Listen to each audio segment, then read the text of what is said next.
I have contributed to the part required from this high office to bringing the Republic through this dark night, and if in my administration we shall see the break of dawn of the better day, I shall have done my part in the world.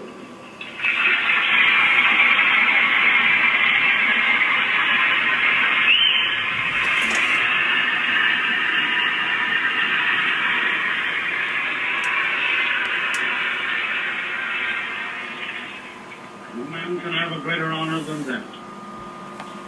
And I have but one desire. And that is to see my country again on the road to prosperity, which shall be more sane and lasting through the lessons of this experience, to see the principles and ideals of the American people perpetuated.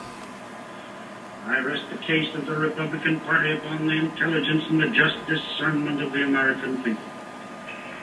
Should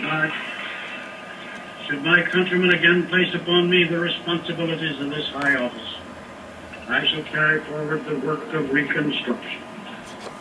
I shall hope long before another 4 years have passed to see